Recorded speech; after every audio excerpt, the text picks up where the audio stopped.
Like nothing else, they represent the Middle Ages. Castles take us back to dramatic times. They're shrouded in myths and legends.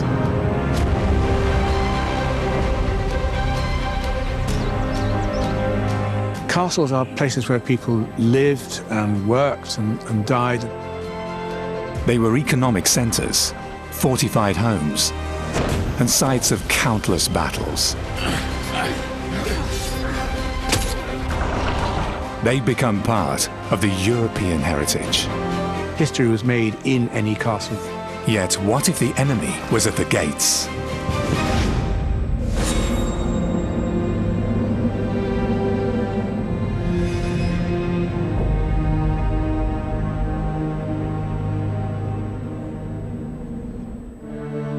Europe in the early Middle Ages. It was the beginning of a new era, a time when castles became status symbols. Bastions of power for rich nobles, like Count Otto of Hammerstein. Castles were the pride and joy of the elite, a fitting place of abode.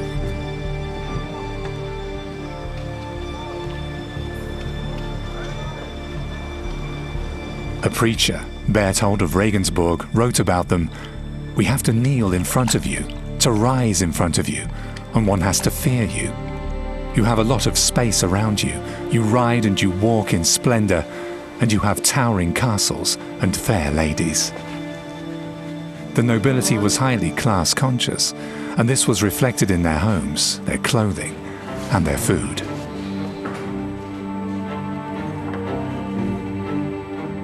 But on this morning, Otto of Hammerstein and his wife had to settle for simple mush and some bread, and there was only water instead of wine.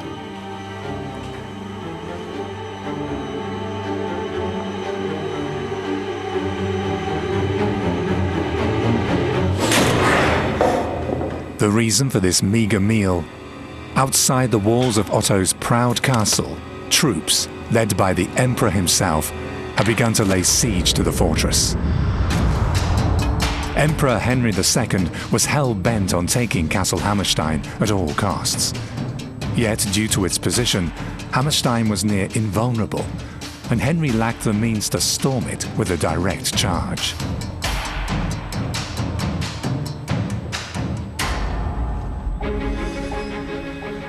Today, high above the Rhine, there are only ruins left of Castle Hammerstein, which is said to have been one of the first in the Middle Rhine Valley. Plants have long reconquered the walls, which were erected at the turn of the first millennium.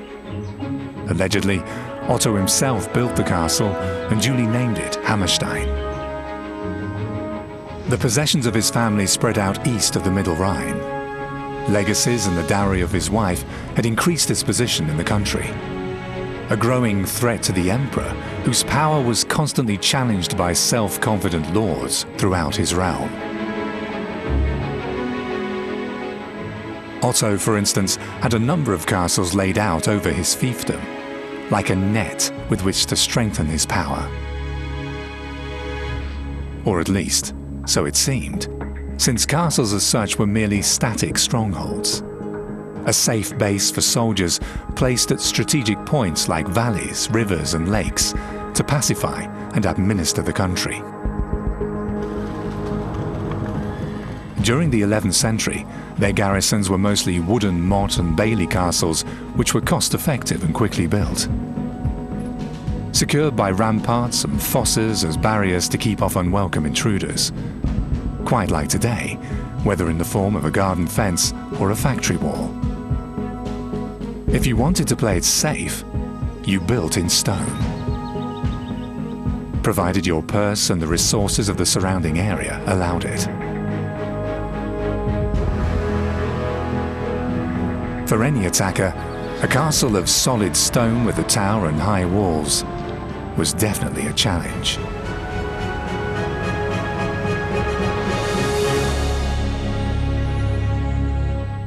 If built in a prominent position, like Castle Hammerstein, it was practically impregnable.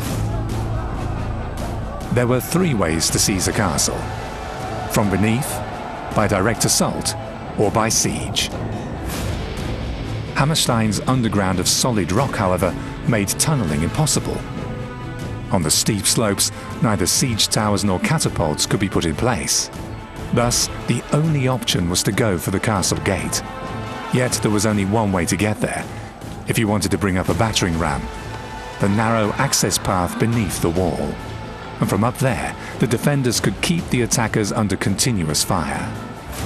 Cutting off the castle supply was less of an effort and posed the biggest threat to the besieged. The effective elements of a castle's defense are still being used by architects today. In 2017, the BND, Germany's Federal Intelligence Service, moved into their new headquarters in the center of Berlin. It's a maximum security building designed by Jan Klaius.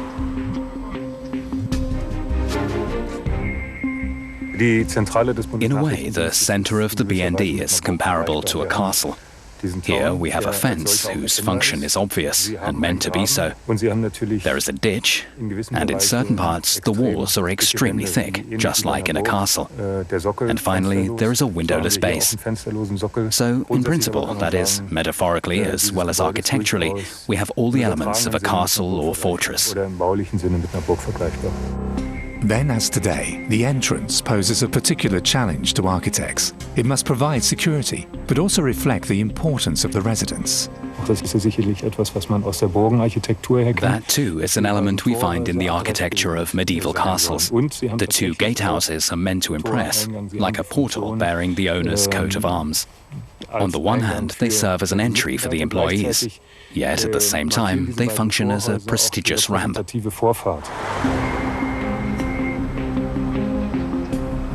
In the Middle Ages, the lords of a castle too considered the gate as a kind of showpiece. If, on the other hand, representation wasn't that paramount, the gate, as the obvious weak point in the castle's defences, would be given special protection.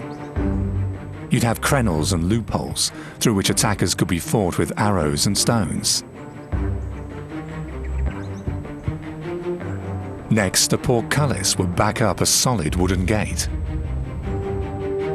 Since the end of the High Middle Ages, drawbridges were set up to deny access to the gates, and there was no drawbridge without a ditch. A ditch or fosse was the simplest means to keep the castle's attackers at bay. Whether it was dug out or carved into the rock, siege engines could then only be brought close to the walls after the ditch had been painstakingly refilled.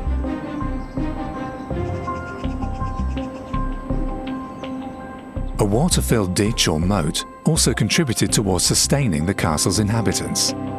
In it, fish like carp or crustaceans like crab were kept, which would be served at the table of the lord of the castle. In 1402, in his book Bella Fortis, military technician Conrad Kaiser noted that ditches were even used to keep livestock. Especially popular were geese and chickens, but also dogs as a kind of living alarm system. During a siege, however, they quickly lost their usefulness. For 3 months, Otto had managed to withstand the siege. But winter in a castle was harsh. Even the furniture had already been burned. There was no option left but to surrender. According to custom, Otto and Ermengarde now had to humiliate themselves in front of the victorious emperor, dressed as penitents. Barefoot and in simple garments, they walked up to Henry.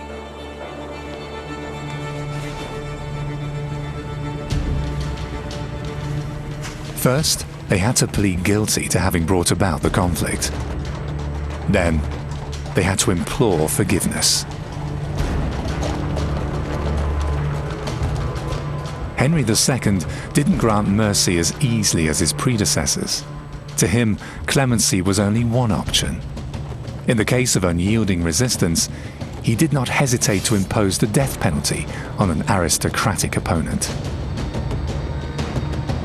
However, Otto and Ermengarde were spared the scaffold, but they did not escape unscathed.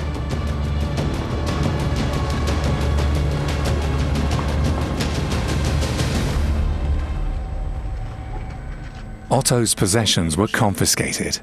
Hammerstein became the emperor's property, and thus a Reichsburg, an imperial castle. At the top of the medieval hierarchy, there was the ruler, who had to administer and pacify a huge realm. And to accomplish this, he would build castles at certain points, which he then garrisoned with nobles or knights who owed him allegiance. Building their own castles, the traveling emperors early on created a net of seats within the Holy Roman Empire. The imperial castles served as strongholds, as well as royal residences, and they were ideally suited to remind the local rulers of the presence of the monarch, a concept unique to Europe. In early medieval France, there was no administrative structure like that of the traveling emperors. Therefore, the architects of its castles aimed less at representation and more at well-fortified designs. Up to the end of the Middle Ages, French donjons fulfilled a double function. They were both residential and defensive buildings. To defend the castle, its garrison would fire arbalests and bows through the crenels. Protruding openings up on the tower, so-called machicolations, provided the possibility of fighting attackers even at the foot of the building. It was a successful design, imported to Britain by William the Conqueror in the wake of his invasion in 1066. The Bayeux Tapestry is a contemporary record of a successful campaign, up to the Battle of Hastings.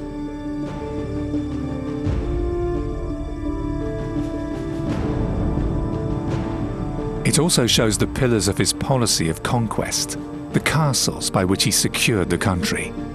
In the end, he had seized or newly built nearly 100 of them. Thus, the features of the castles of northern France became the core of British castle architecture. But across the Channel, with time, a rectangular floor plan prevailed, the so-called Great Tower or Keep. One of them is still a landmark of London.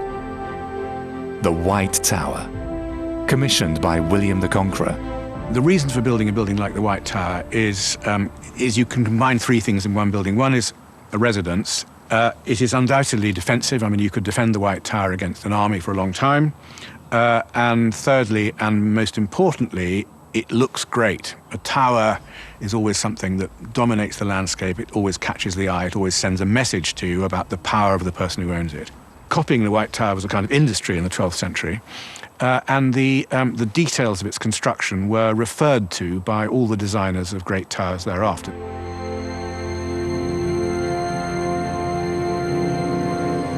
However, on the continent, elaborate construction programs like those of the Norman conquerors were rare. A chronicler, Bruno of Merseburg, mentioned that Emperor Henry IV had 8 castles built near Goslar to protect the silver mines in the Harz Mountains. Yet, as the chronicler notes, the garrisons at once set about subduing, oppressing, and exploiting the nearby lands. So it wasn't just emperors and kings who benefited from the new seats of power. The administrators, appointed by the rulers, became ever more important as their property and influence steadily increased. In the High Middle Ages, the so-called ministerials formed a band of nobles in their own right. Famous dynasties like the von Pappenheims sprang from ordinary administrators of a castle. Almost 100 years have passed since Otto had defied the emperor. Now Castle Hammerstein too had become the seat of a ministerial by the name of Ludwig, who was to bear witness to the decline of this once proud fortress. Castles weren't merely strongholds for soldiers and their rulers. They were also gigantic vaults for the treasures of the sovereigns. Since 1105, Hammerstein was keeper of the most precious treasure in the whole of the Holy Roman Empire, the imperial regalia. Possession of these insignia was paramount for any king intending to make a bid for imperial rule.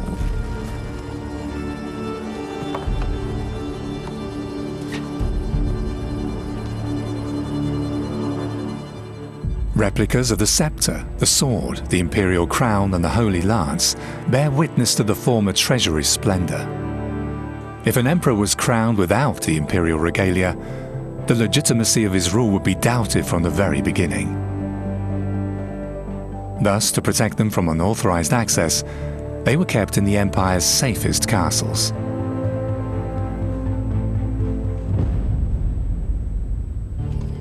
But by then, Hammerstein was no longer a prime choice. As new castles challenged its position, Ludwig helplessly had to look on as Hammerstein's greatest treasure was removed at the behest of the emperor. From now on, the castle was merely a backwater of imperial politics. For more than 2 centuries, there was a saying, "He who has trifles has the empire."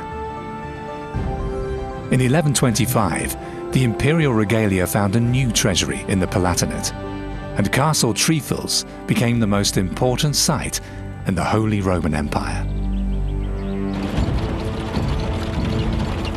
Trifles, however, wasn't just a safe depository for gold, silver and precious stones.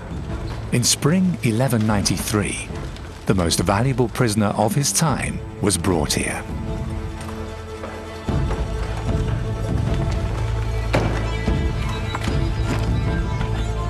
The King of England, Richard the Lionheart.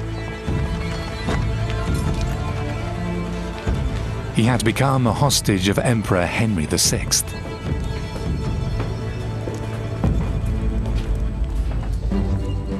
Richard had made a lot of enemies in Europe during the Third Crusade. Now he had to make his journey home overland, disguised as a pilgrim. But near Vienna, in December 1192, his cover was blown. Richard wasn't called the Lionheart for nothing. He was as proud as he was short-tempered. Yet fate would turn him into a pawn in one of the largest extortion schemes ever. The King of England was arrested. A prisoner of his class would of course be treated accordingly. After all, the emperor expected a king's ransom for him, as was common when holding an aristocratic hostage. So Richard wasn't thrown into a sinister dungeon, but, as it was said, kept in honourable confinement. Anyway, today's researchers are positive that only a few castles actually had gloomy jails. So not every sinister-looking room in a castle was used as a dungeon. Floor plans often led to the assumption that the dark, uncomfortable, and obviously unusable basements of a tower were used as dungeons. Of course, there are parts in every castle where, with a bit of imagination, that might have been possible. The usual basement of a keep was between 6 and 8 meters deep and was only accessible from above. So, in theory, such a room might have been used as a dungeon. But how did you get in there? There was just a hole from above. So I don't think that this would be used as a dungeon. There were exceptions, of course, but that wouldn't have been the rule. For the emperor's aristocratic prisoners, the conditions of their confinement could differ significantly, though. In 1113, Margrave Witprecht of Groich, for instance, was kept here in chivalrous imprisonment, much like the King of England. His co-prisoner, Archbishop Adalbert of Mainz, however, didn't fare as well. On his release, he was said to have been close to death, reduced to a skeleton, and with a long grey beard. In 1194, a group of Sicilian noblemen who had been involved in a conspiracy against the emperor and were imprisoned in Trifles suffered even more badly. After another assassination attempt 3 years later, Henry VI had the prisoners blinded as a measure of reprisal. Richard, however, would be spared such cruelties. During his imprisonment, he even enjoyed all kinds of benefits. Allegedly, he even held drinking feasts and wrestling matches with his guards. And although in custody, he was allowed to conduct his state affairs from Castle Trifels. Legend has it that he was found and liberated by a wandering English troubadour. Yet the truth is more prosaic. The emperor's demands for Richard's release were huge. He wanted military support for the conquest of Sicily, And above all, ransom money Richard would be hard-pressed to raise. But was there any other choice? Finally, he accepted the terms. 35,000 kilograms of silver, about triple the annual income of the English crown. A king's ransom so large, it caused a severe economic crisis in England. But in 1194, Richard regained his freedom. During his crusade to the Holy Land, and while imprisoned within the Holy Roman Empire, Richard had gleaned considerable knowledge of castles and their designs. And 2 years after his release, he put that knowledge to good use. He gave orders to build the imposing Chateau Gaillard in Normandy, intending to lead the continental art of fortification into a new era. After just 1 year of construction time, Richard could look with pride on his brainchild, and is alleged to have said, "Behold, how fair is this year-old daughter of mine."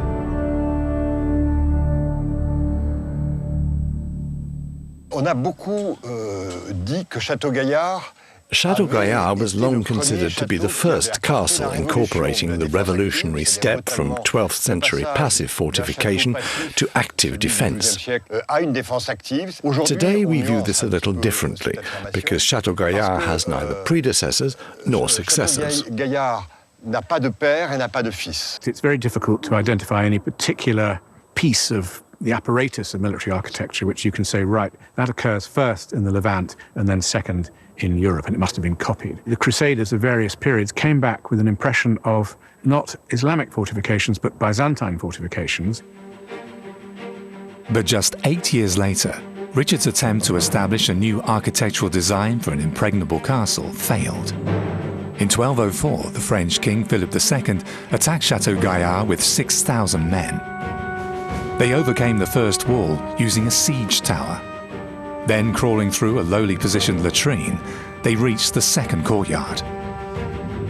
From there, they dug a tunnel and poured into the central court, where the final battle took place. During the previous centuries, there had been major advances in the techniques of siege warfare, and their impact on Chateau Gaillard was immediate.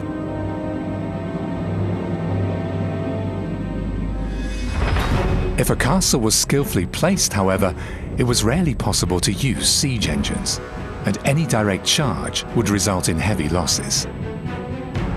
Miners were much more effective. They were able to dig protective ditches right up to the castle. Once there, the sappers with their pickaxes, hammers and chisels could peck holes into the base of the wall and provide the attackers with a means of access. A tunnel filled with combustible material below the wall was even more effective. Fire would consume the wooden beams, causing the wall to collapse. More daring, a charge using scaling ladders or even human pyramids. There are reports of such attacks up to the late Middle Ages. An even more cunning tactic, which was often used, was to bribe an inhabitant or smuggle in a traitor. In the year 1331, at Castle Eltz on the Moselle River, another significant factor became apparent when it came to castle battles: psychology. Bishop Balduin of Trier wanted to seize the castle to put the knights of Ehrenberg, Schöneck, Waldeck and von Eltz in their place. The Eltzer feud, as it was called, had been smouldering for months. The bishop had sent a small army to lay siege to the castle, with a view to cutting off supplies, and thus force its garrison to give up. Yet the longer the siege lasted, the more difficult it became to keep up morale among Balduin's troops, because somehow or other the castle's inhabitants managed to hold on.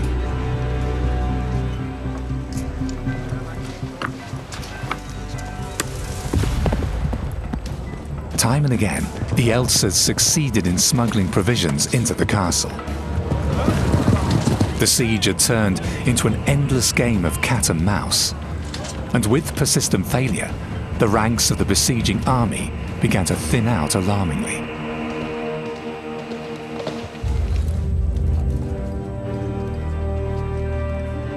There was only one way to avoid this. Improve your own troops' living conditions in the field. For instance, by taking them out of the cold, damp tents into solid accommodation. And so, not far from Eltz, the besiegers built a castle of their own.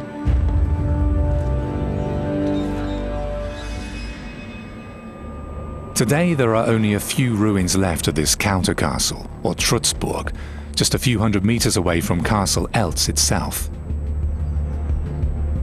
On this square-shaped ground, there once stood a tower house shielded by a wall against Castle Eltz.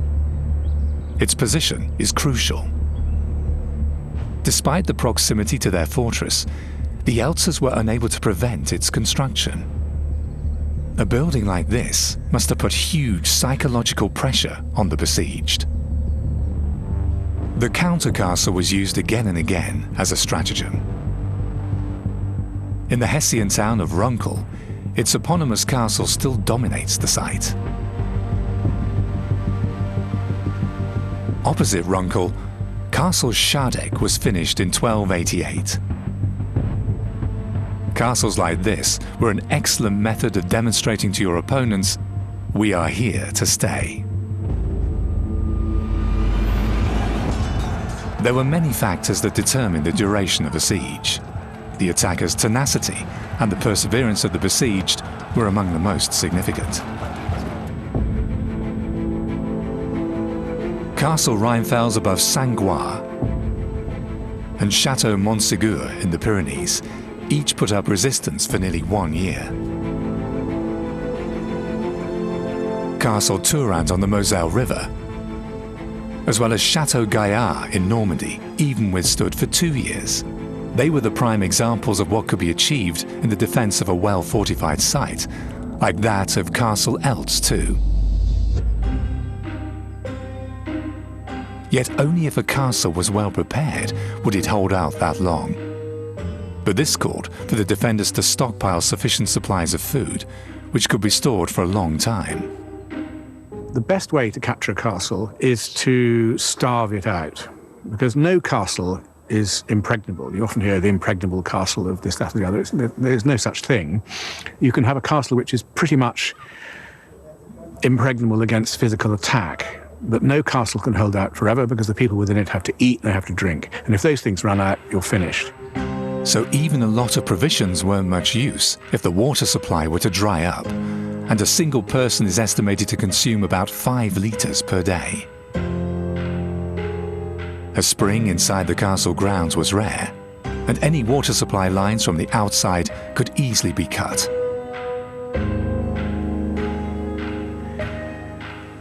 Castles on hills were particularly dependent on collecting rainwater or digging a well.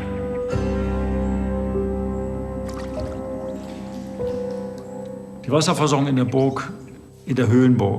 basic means of water supply in a hill castle was the cistern. In the lowlands of northern Germany, that would of course have been different. So, if you find deep wells, they're usually features of imperial castles, like Triffers, Kyffhäuser and Gralstein at the turn of the 12th to the 13th century, which are the most prominent examples. Yet, even there, you would look for a site a bit further away to avoid having to dig really deep. At Castle Triffels, the well shaft had to be driven nearly 80 meters into hard rock. It was back-breaking work for the miners. In extreme cases, shafts would reach as deep as 176 meters. Then the construction of a well could last up to 40 years and cost as much as the overall site. At Castle Eltz, they had to make do with a specially built cistern which caught the rainwater. Yet its inhabitants managed to survive the siege reasonably well. The counter-castle close by did little to impress the besieged. So, the attackers brought in the heavy artillery. A gigantic catapult was put into place.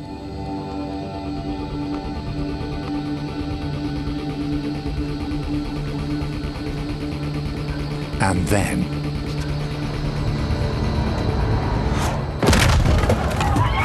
But the machine wasn't intended to destroy the castle. It was only meant to spread terror among the inhabitants, who now could no longer step outside their doors without risking their lives. In 1333, Castle Eltz was bombarded with a trebuchet like this. Contemporaries called it an instrumentum diabolicum, a device of the devil. In the Bavarian town of Wunsiedel, they've built a replica. And since it's fully workable, we can put the medieval super slingshot to the test on a firing range of 130 meters. The 16-meter high contraption is operated by Michael Fuchs and the members of Wunsiedel's Historical Society. Its construction relies on medieval representations, and it's been adapted to modern standards only insofar as safety requirements are concerned. Experimental archaeology like this is an established means towards checking the authenticity of ancient texts. According to medieval sources, trebuchets were used to shoot at targets over a distance of between 300 and 500 meters.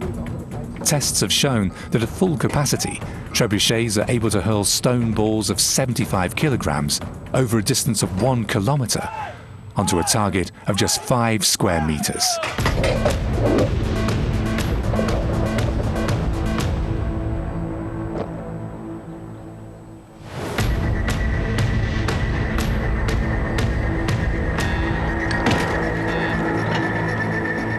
The impact of the projectiles reveals the efficiency of the catapult.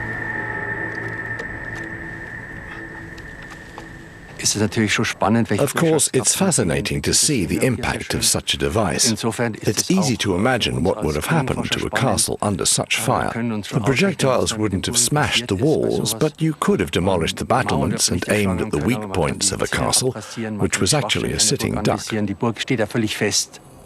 Yet stones weren't the only items in the gunner's arsenal. There were other, more devastating devices.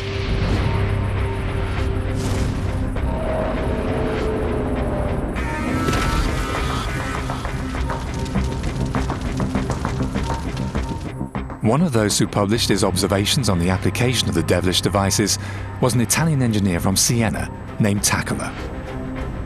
He has passed down numerous drawings of real as well as of imaginary war machines. He even recommended the use of firebombs or blazing live animals, which would run around the castle setting everything on fire. If this weren't enough, feces, carrion and dead bodies were used as biological weapons, intended to spread plagues and to lower the morale of the besieged.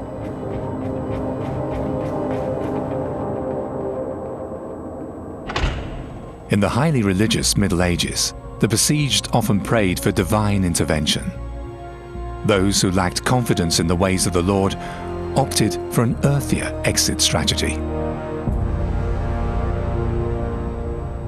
The existence of escape tunnels is yet another myth. It's said that there were subterranean corridors from one castle to another of up to 1 kilometer in length, or that some even passed under rivers. However, to dig tunnels like that calls for highly advanced mining techniques. The closest we get to that are the so-called earth stables, which can be found especially in Bavaria.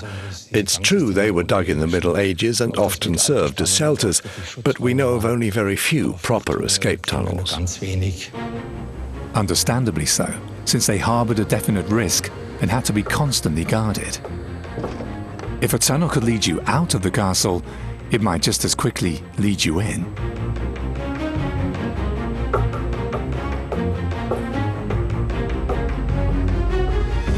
The owners of Castle Eltz rejected this emergency design.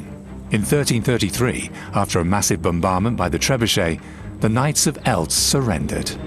They had to accept Balduin as their feudal lord, who rubbed even more salt into their wounds, letting them keep their castle, but bestowing on them the counter-castle as a fiefdom, which they had to maintain at their own expense.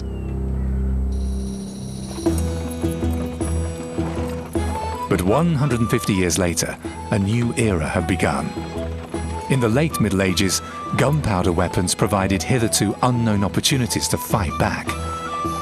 Quite like the salesman of today going from door to door, Back then, cannon dealers were traveling from town to town and from castle to castle. Like all salesmen through the ages, they were quite often looked upon as a nuisance. On the other hand, the interest in military gadgets or superweapons was as widespread among medieval knights as it is among the power-hungry dictators of our time.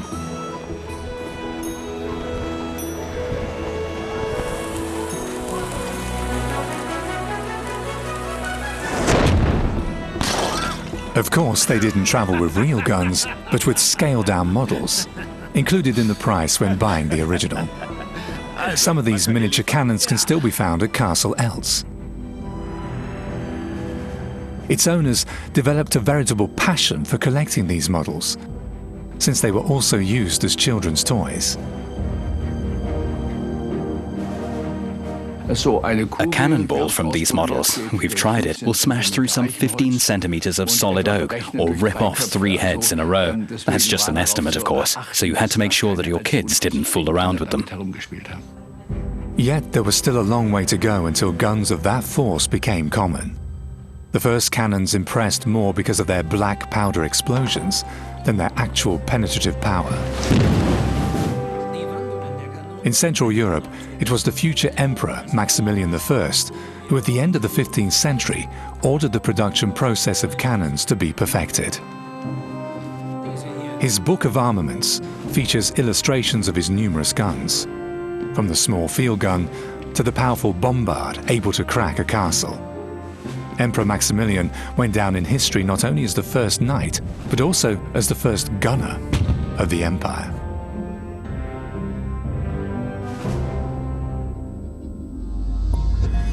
New weapons called for new means of protection. Up till then, fortifications had been designed merely to withstand an attack by foot soldiers, battering rams, and missiles, or to demonstrate the owner's social status.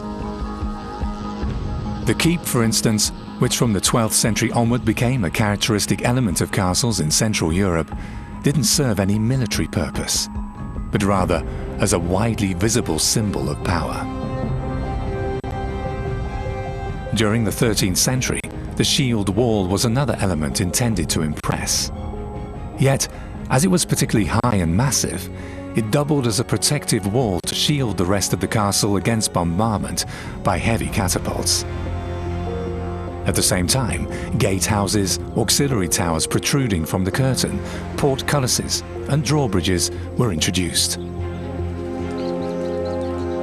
From the 14th century onwards, the outer ward became popular as an additional rampart to fight charging foot soldiers. The advent of firearms, however, forced the architects to explore new methods when it came to building castles. Yet, not everybody was prepared to upgrade the defense of his castle and to invest in new technology. In the late Middle Ages, numerous nobles simply sold their ownership rights of their castles. Some, however, believed that the medieval fortress still had a future. Like Franz von Sickingen, who in 1518 made a bid for Castle Narnstein in the Palatinate. He was thoroughly acquainted with the latest military developments and their efficiency. True to his motto, to dare and to act, he intended to prepare Castle Narnstein for a new era.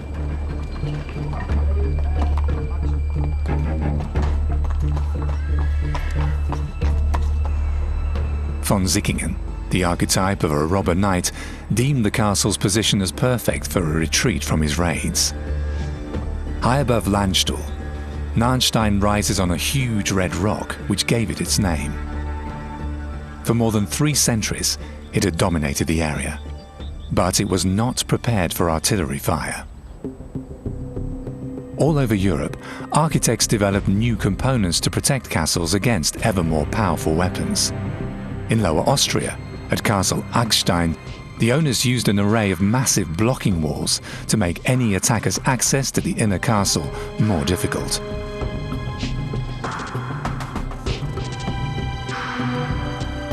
Like at Castle Wildenstein, a kind of oversized shield wall, a so-called bastion, was set up to protect the main castle.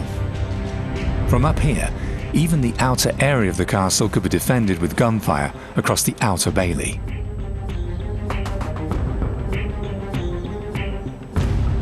Between 1470 and 1540, however, all across Europe, a new form of castle architecture was established. At Fortress Coburg in Franconia, these alterations can still be retraced. To protect the walls against cannon fire, they had to be strengthened. The solution was a widening of the ramparts by further brickwork and heaped up earth behind the walls. The newly built platform, in turn, provided sufficient space for artillery. In 1527, even the famous Albrecht Dürer devoted himself to the new defensive architecture and published a paper titled "Some Instructions on the Fortification of Towns, Castles and Hamlets." He specifically mentioned turrets as a new means of fortification. They would provide excellent protection against iron cannonballs, which, in contrast to the outdated stone projectiles, in Dürer's words, would knock harder. Castle Munau across the Swiss border near Schaffhausen was set up as late as 1589 and relied entirely on turrets, as recommended in Dürer's work. Just a few kilometers further east, Castle Hohenpfeil was made into a fortress in 1521. In all, the owner spent more than 50,000 guilders on its construction, the equivalent of 15 million euros. Yet the investment paid off. Hohenpfeil withstood 5 sieges. In 1496, King Ferdinand of Aragon had a unique fortress built at Sens-le-Château in southern France. It combined the tried and tested fortress architecture of the Middle Ages with new elements of fortification. Gunpowder and castles is an interesting love-hate relationship. It's a very long time before castles start changing in their form in order to resist artillery. In fact, it's kind of the other way around. The first sign of artillery architecturally is to use artillery in castles. As can be seen at Castle Narnstein. Between 1519 and 1523, Franz von Sickingen had turned it into an artillery castle. Its centerpiece was now the huge battery tower in the east. It shielded most parts of the castle from attack and simultaneously served as an emplacement for numerous cannons. Since Sickingen was well aware of the destructive potential of large caliber guns, he never set out on a campaign without his giant cannon, the Nightingale.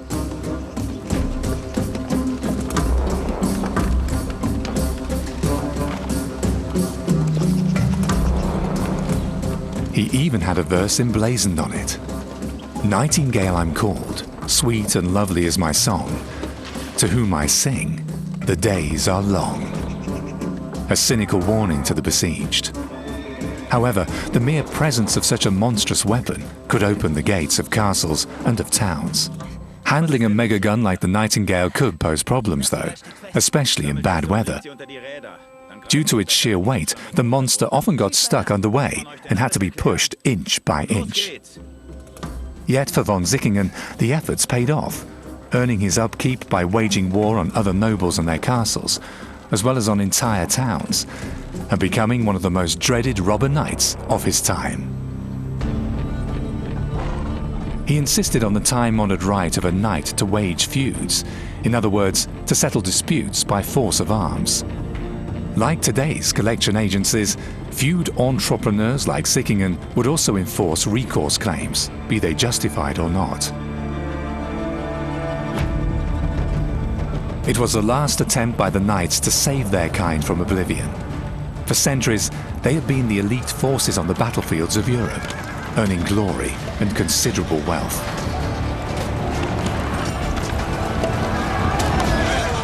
Now, foot soldiers and firearms had supplanted them, ending their main source of income.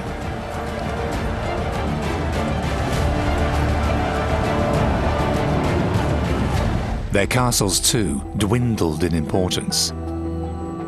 The hubs of the New World were the cities, where power and influence, trade and innovation came together.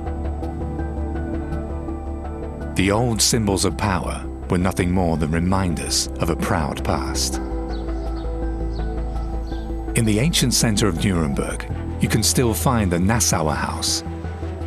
It was erected by citizens who wanted to impress their neighbors with elements of a stately castle. In Regensburg, 100 kilometers further southeast, from the 13th century onwards, patrician families built keep-like towers. They are a common sight south of the Alps, but rare in the north. Like the keeps, they represented the power and wealth of the families living there. However, cities could only maintain their wealth and influence if properly protected. City walls, like here in Lübeck, functioned like the curtain walls of a castle, albeit on a somewhat larger scale. If a city was rich, it was of course a lot easier to upgrade its defenses, as is shown by the city model of Ingolstadt, made by Jakob Sandner. In the 16th century, no fewer than 8 bastions were added to the medieval city wall.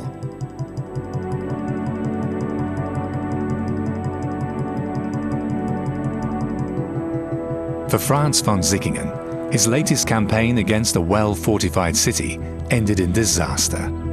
In 1522, Trier withstood his guns for 5 days without having to mourn a single dead. Von Sickingen had to withdraw and was hunted by a coalition of princes who pursued him as far as Castle Narnstein. They assembled the largest military force the region had ever seen. The castle did not withstand the barrage from their numerous guns for long. After 2 days, it was ripe for attack.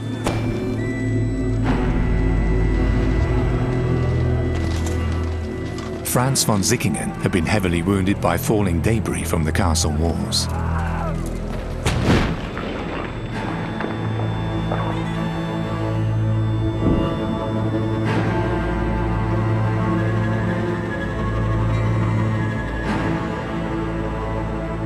A few days later, he died of his injuries. Narnstein fell into ruins and never again served as a defensive stronghold. To historians, events like this heralded the end of the great days of the castles. Most of them couldn't keep up with the ever-advancing technology. Yet firearms were only the tool, not the trigger of their demise. But castles themselves, while they were castles in the full sense of an aristocratic residence, a fortress and a symbol of authority and so on, don't really come to an end, as it were, because of artillery. It's the institutional changes, the political and social changes in the country that bring about the demise of the castle in its medieval form. It isn't really artillery. That's a separate issue. Just 1 year after the fall of Castle Narnstein, the writing was on the wall. The era of the castle had come to an end. In the southwest of the empire, the peasants revolted. It was a desperate attempt by the lowest social classes to free themselves from oppression by their secular and clerical overlords. One of their targets were the castles. In many places, their inhabitants simply fled. So only a few had to be besieged, yet soon they would also fall. Between 1524 and 1526, about 1,000 of them were torn down by the peasants. In the following decades and centuries, castles became less and less important. At the beginning of the 14th century, more than 100,000 of them had spread throughout Europe. But from then on, their numbers steadily declined. Today, nearly 40% of them are in ruins, and only 10% have survived.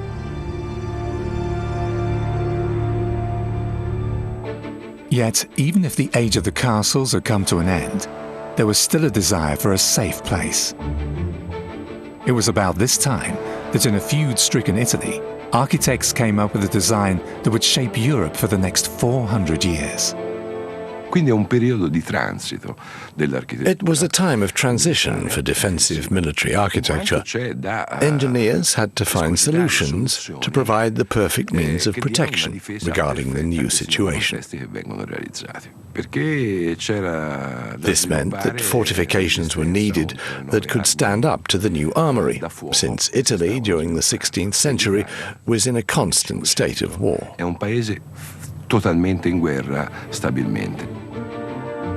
The bulwarks became huge bastions, projecting from the curtain walls like arrowheads. From them, every nook and cranny in front of the fortress wall could now be covered by firearms. At first, these innovations only served to protect residential castles. But these places would soon lose their residential character. In Jülich, for example, the design of an Italian architect turned a so-called bastioned palace into a citadel used for purely military purposes. Fortresses like these are military successors of the medieval castles. Up to the 20th century, they would continue to shape the armed conflicts of Europe.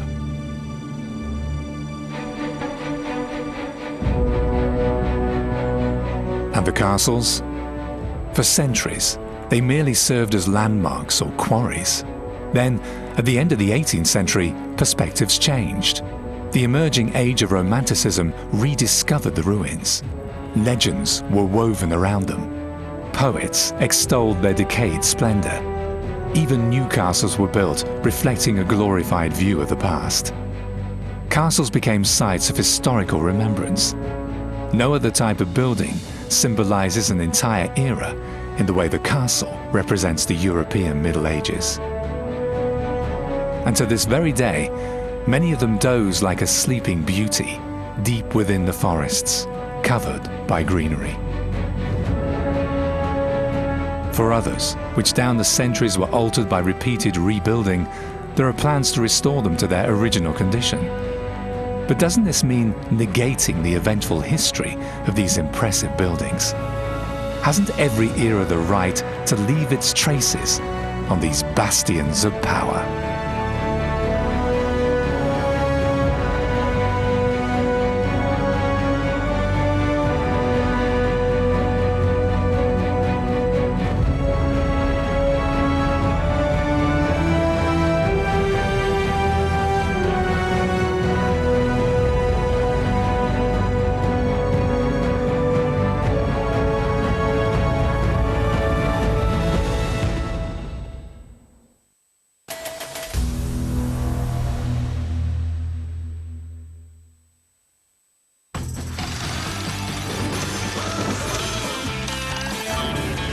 ESC Online já dá 2 milhões em prémios todos os dias.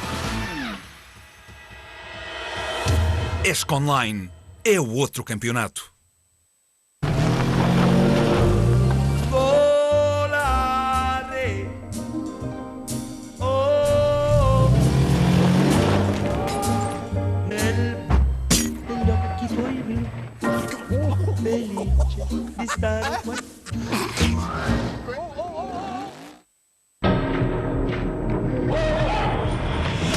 Hi everyone, I'm Dan Abrams, and this is Court Cam. You know that I can't do that. That's not how our legal system works.